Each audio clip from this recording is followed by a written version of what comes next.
When duty calls, you got to answer that call. Yep, I needed to get my head out of the workshop and take care of some other business. Namely, I need to paint the garage. We're not going to sit here and watch the paint go on and then watch it dry. We're going to move right along. Besides painting the garage, I've got a little bit of flooring that I'm going to put on the step going up into the house. The step height is not right, and it's not up to code, so I'm going to change that. I've also got some cabinets in the corner that I've mounted, but I need to get a countertop on, and so I'm going to address that. And I'll also show you some more skinny benches that I've made. Those things are selling really well, by the way. There's so much on my to-do list, I feel like I just walked past myself. The step in the garage is 22.5 by 48. And so this is some scrap wood that's left over from Meadow Hill. It's Bruce Hardwood, it's in a gun stock finish. And I've got just enough to do the top. And then this section right here would be for the front. The floor in the shop is what came out of our house before we moved in. I took it up. We stored it under the house for a couple of years before we got the shop built. And then I brought it in here. Well, I don't have a flooring nailer. And I wasn't going to buy a flooring nailer to use one time here in the shop. So I pinned it with 16 gauge, 2.5 inch nails. And I used close to two 2,500 count boxes. I don't have any squeaks, I don't have any loose boards, and I'm never going to have them. So that's what I'm going to do for this flooring on the step in the garage, is just to nail it down with the longer 16 gauge brads, because that works.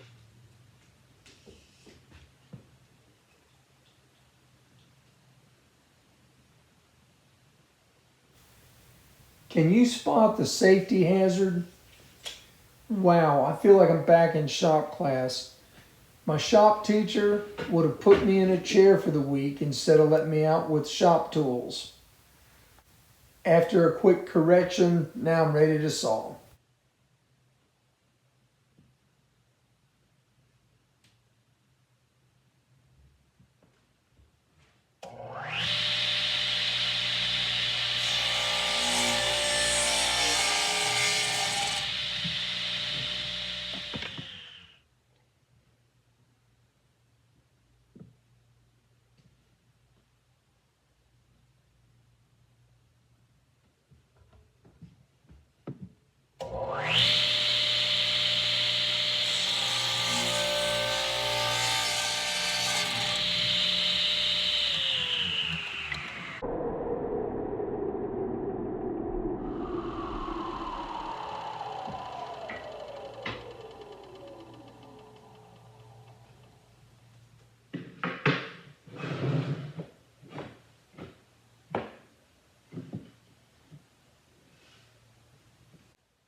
Back in the day, they didn't have flooring nailers. Floors were put down to stay.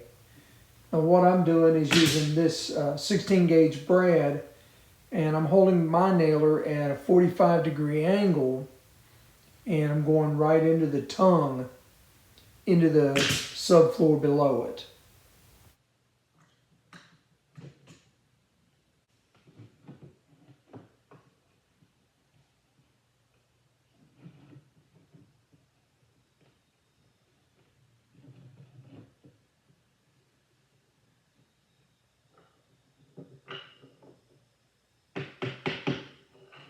I use a tongue and groove cutoff from these boards to tap each row that goes down tight against the next one, or the last one, before using the nailer.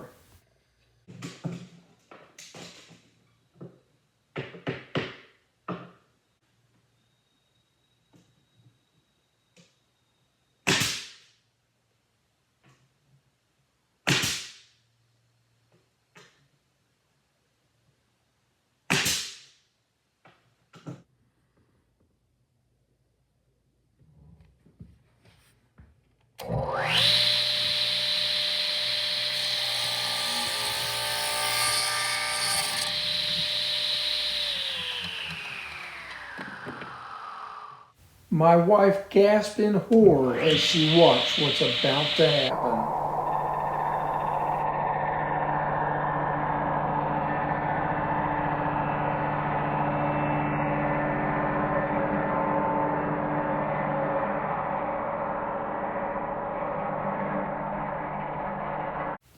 That was scary to watch. All's well, it was just a bad camera angle. But there's safety reminders all over the shop, and I do take safety seriously.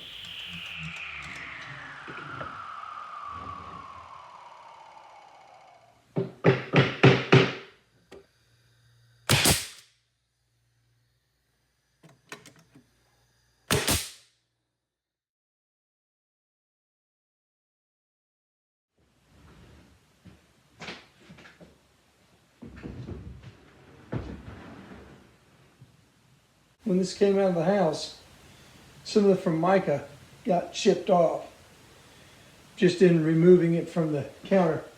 So I'm gonna have to cut it here, square it here, and then cut that part that sticks out off. So 3 cuts on this one. Then on the other piece in the garage, there's a little chip out at the end of it. So we've got to cut about 3 1/4 inches off of it too. This piece needs to be 46 inches.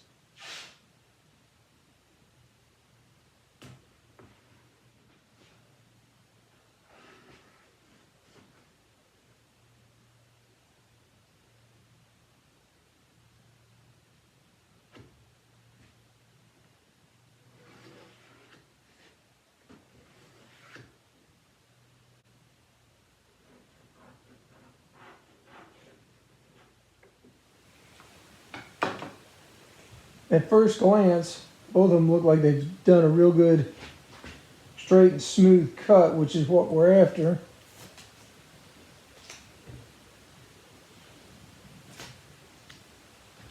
I think either one worked fine. Don't see any issues with any of them. Either one.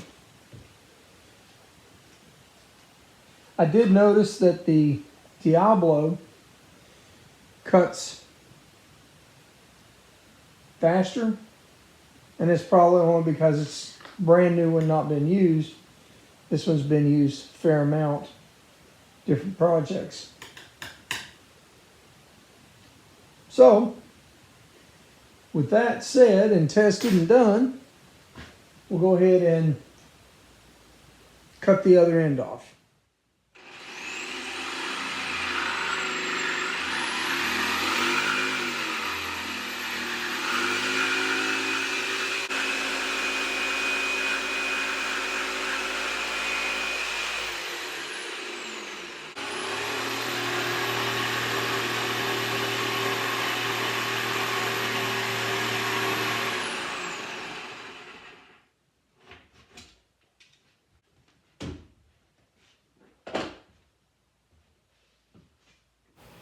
Would you mind helping me grow my channel? Leaving a thumbs up and leaving a comment are the best ways you can do that. YouTube algorithm takes that, and the videos that get comments and thumbs up get pushed forward, and it helps the channel to grow. I certainly would appreciate it.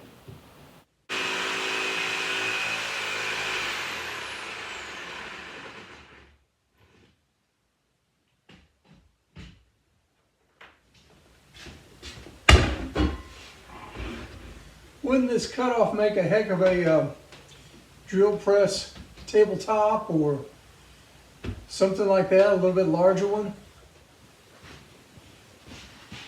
For extra support, what they do is they'll put some of the particle board sheets underneath, and they'll staple them in, they'll glue them in. Well, on the corner here, when I cut that, there was a piece that wasn't there because of the way that they had originally made it. So I cut a scrap block off. I'm going to glue it and nail it down real quick so that where this is at, it'll be supported and it'll be solid. Otherwise, it would be just an empty gap on the front edge. So I'm going to glue it and pin it, and then it'll be ready to go to the garage.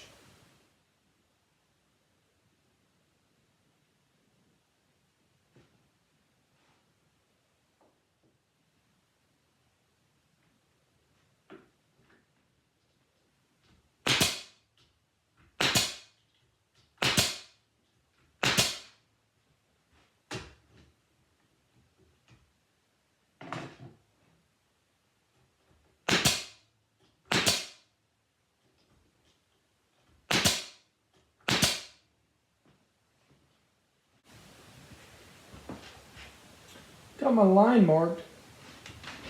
What I'm going to do is use this, clamp it down to guide my saw. What I'm going to do is line it up backwards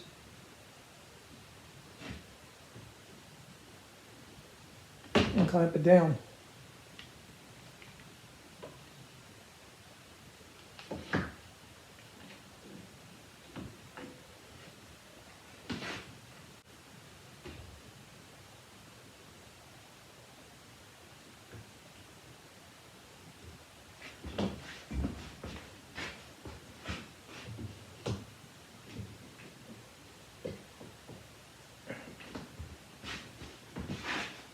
Right, wrong, or indifferent, I'm going to have a straight line.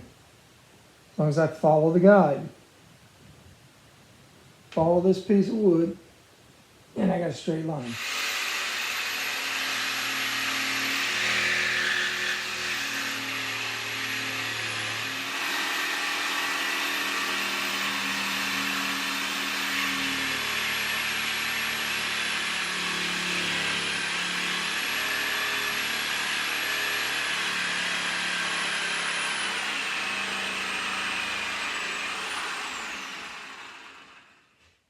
And voila!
Now that the supports are in place, I'm going to slide the two countertop pieces together and then from underneath attach through the bottom of those supports, and that'll keep the countertops secure from moving.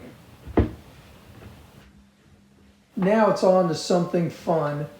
I've been making these skinny benches. We take them to our resale booth.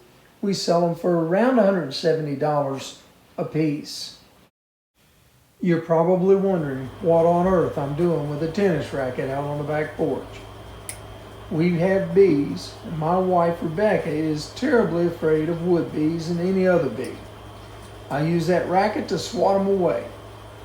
But all that's about to change. I am going to put an end to the need for the racket in my next video. See you then.